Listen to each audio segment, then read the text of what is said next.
एक दफ़ा का जिक्र है, गांव में रामू और बिट्टू नामी दो दोस्त रहा करते थे। दोनों की दोस्ती बहुत गहरी हुआ करती थी और गांव के सभी लोग उनकी दोस्ती को देखकर बहुत खुश हुआ करते थे। एक दिन वो दोनों नदी के किनारे खड़े होते हैं तो बिट्टू रामू से कहता है, क्यों ना हम खेती बाड़ी शुरू करें और हम अमीर हो जाएं। फिर वो दोनों फैसला करते हैं कि जो भी खेती बाड़ी से मुनाफा होगा वो दोनों में आधा आधा तकसीम होगा। दिन से ही बिट्टू अपनी खेती बाड़ी में मसरूफ़ हो जाता है और दिन लगाकर मेहनत करता है। दूसरी तरफ रामू, जो कि बहुत कामचोर और सुस्त होता है, देखते ही देखते बिट्टू की मेहनत से फसल उगाती है और वो रामू से कहता है कि देखा रामू, फसल कितनी अच्छी हुई है इस बार, ये सब मेरी मेहनत का नतीजा है। ये सुनकर रामू बिट्टू को हैरानगी से देखता है और कहता है, ये सब तो ऊपर वाले की मेहरबानी है जो फसल इतनी अच्छी हुई है। अगर वो हम पर मेहरबानी ना करता तो फसल कभी भी इतनी अच्छी ना होती।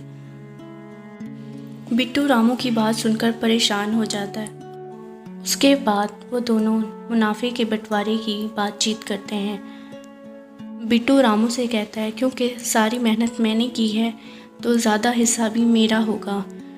ये बात सुनकर रामू उसको हैरानगी से देखता है और कहता है, नहीं, तुम्हारी मेहनत कैसे, मैंने भी बहुत मेहनत की है, मैंने भी ऊपर वाले से बहुत मिन्नतें की हैं, तो हम दोनों का बराबर हिस्सा होगा। वो दोनों इस बात पर उलझने लगते हैं और फैसला करते हैं कि वो अपना मामला गांव के मुखिया जी के पास लेके जाएंगे।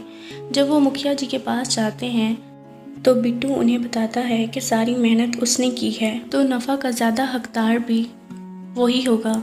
ये बात सुनकर रामू मुखिया जी से कहता है कि नहीं, मैंने भी ऊपर वाले से बहुत मिन्नतें की हैं तो बराबर का बंटवारा होना चाहिए। ये बात कर मुखिया जी उन्हें कहते हैं कि तुम दोनों को एक एक अनाज की बोरी दी जाएगी और दोनों में से उसमें से ज़्यादा कंकड़ जो निकालेगा वही असल हकदार होगा। फिर वो दोनों अपने अपने घर की तरफ रवाना हो जाते हैं और अपना अपना काम करने लगते हैं। अगले दिन जब वो मुखिया जी के पास आते हैं तो मुखिया जी उनको कहता है कि मुझे दोनों अपनी अपनी बोरी दिखाओ, मैं देखूंगा और फिर फैसला करूंगा कि असल मुनाफे का हकदार कौन है। मुखिया जी क्या देखते हैं कि रामू की बोरी में कंकड़ वैसे के वैसे पड़े होते हैं और बिट्टू की बोरी में से कंकड़ उसने साफ़ किए होते हैं। ये देखकर मुखिया जी फैसला करते हैं कि असल हकदार बिट्टू ही है और रामू ने कोई काम भी नहीं किया। ये सुनकर रामू वहाँ रोने लगता है और उसे अपनी गलती समझ आ जाती है। इसके बाद दोनों फिर से अच्छे दोस्त बन जाते हैं और पहले जैसे हंसी खुशी रहने लगते हैं।